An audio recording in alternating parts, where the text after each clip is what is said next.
সাদা বলে বাংলাদেশ জাতীয় দলের টপ 4 ফাস্ট বোলারের 3 জন ইনজুরিতে। মুস্তাফিজ, শরীফুল, সবশেষ নাহিদ রানা।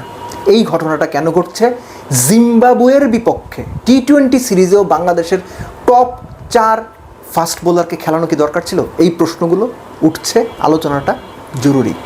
প্রথমে একটা কথা বলি যে জিম্বাবুয়ের বিপক্ষে টি-20 সিরিজে যেহেতু বাংলাদেশ পরবর্তী টি-20 বিশ্বকাপে সরাসরি কোয়ালিফাই করার যোগ্যতা অর্জন করেছে, মুস্তাফিজ, তাসকিন, নাহিদ রানা, শরীফুল, তাদের বাদ দিয়ে এই যে সাকলাইন, সাইফুদ্দিন কিংবা রিপন মণ্ডল কিংবা ইবাদত কিংবা ধরেন খালেদ, আমি জাস্ট নামগুলো বললাম, এদের খেলালে খুব কি ক্ষতি হতো?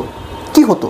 বাংলাদেশ সিরিজ হারতো। কিন্তু এই 4 জনের পরবর্তীতে যারা বাংলাদেশের পেস বোলিং লাইন আপটাকে লিড করবেন তাদেরকে তো বাঁচিয়ে দেখার এনাফ সুযোগ পাওয়া যেত।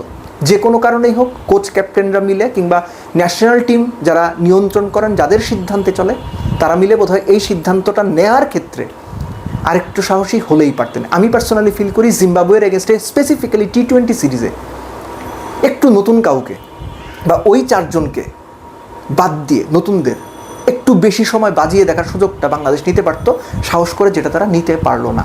ইনজুরির যে ব্যাপারটা, এটা অনেক প্রশ্ন তৈরি করেছে। 3 জন ফাস্ট বোলারের আগে লিটনের কথা একবার আপনি চিন্তা করেন যে টেস্ট খেলতে পারলো না।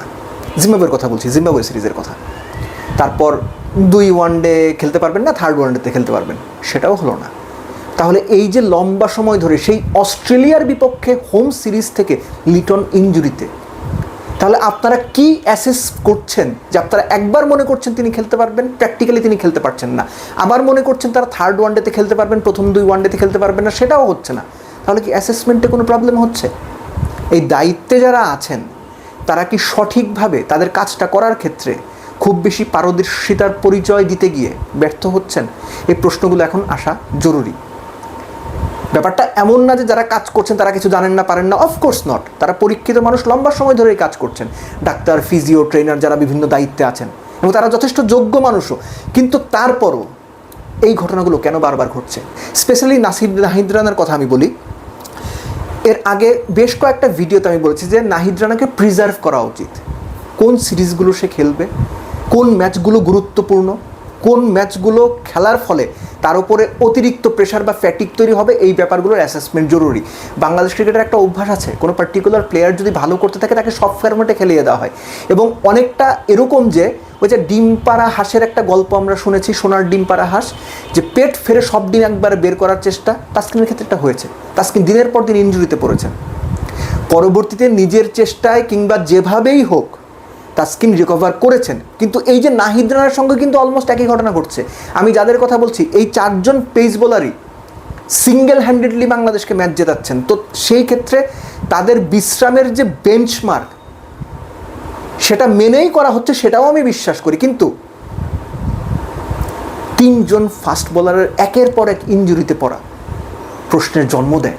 এই প্রশ্নগুলো সামনে আসে, এবং ইভেনচুয়ালি লিটন দাসের ইস্যুরা যদি আপনি দেখেন, এটা অনেক বড় প্রশ্নের জন্ম দিয়েছে যে এমন কি হলো যে লিটন দাসকে এরকম দলের সঙ্গে ইনজুরি নিয়ে ঘুরতে হলো, এবং সংশ্লিষ্ট কেউ যারা এই ব্যাপারগুলো অ্যাসেস করেন তারা বুঝতেই পারলেন না যে লিটনের ইনজুরিটা কতটুকু ভয়াবহ।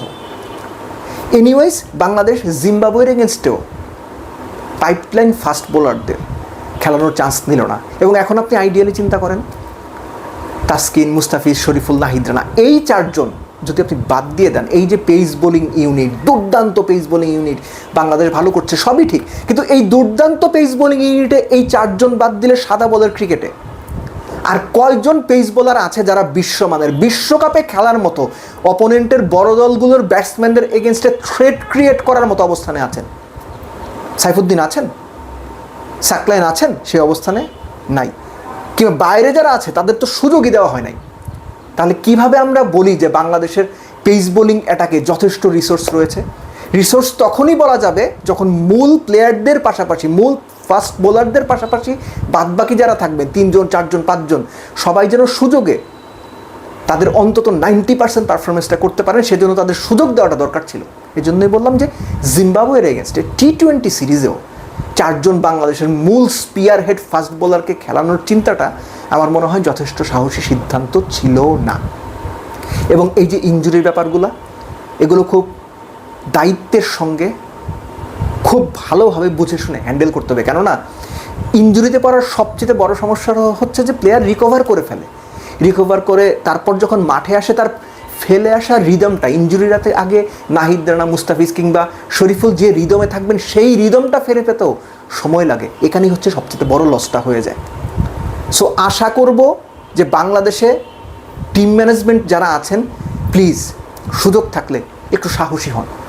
আপনাদের কেউ বলছে না যে অস্ট্রেলিয়ার বিপক্ষে এক্সপেরিমেন্ট করেন, কেউ বলছে না সাউথ আফ্রিকা, ভারত কিংবা ইংল্যান্ডের বিপক্ষে এক্সপেরিমেন্ট করেন, জিম্বাবুয়ের বিপক্ষে দুটো এক্সপেরিমেন্ট করা যায়, দুটো নতুন বোলার, দুটো নতুন ব্যাটসম্যান খেলানো যায়। আবারও বলছি, কি হইতো বাংলাদেশ টি-20 সিরিজ হারতো, লাস্ট ম্যাচ হারলে এমনিতেও সিরিজ হারবে, ওয়ানডে সিরিজ তো হেরেই গেছে। সো সেখানেও যদি নতুন কাউকে বাজিয়ে দেখা হতো বাংলাদেশ ক্রিকেটের জন্য ভালো হতো।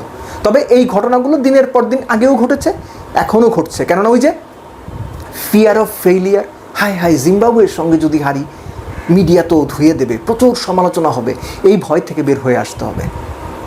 মিডিয়া সমালোচনা করবে, দর্শক সমালোচনা করবে, প্রচুর কথা হবে, কিন্তু প্রসেসটা ঠিক রাখতে হলে মূল প্লেয়ারদের পাশাপাশি অন্যান্য প্লেয়ারদেরও বাজিয়ে দেখার সাহসটুকু দেখাতে হবে। নইলে যে পাইপলাইনের কথা আমরা বলি, যে স্ট্রং পাইপলাইনের আমরা বলি বা যে স্ট্রং পাইপলাইন আমরা এক্সপেক্ট করি, সেটা কখনোই গড়ে উঠবে না।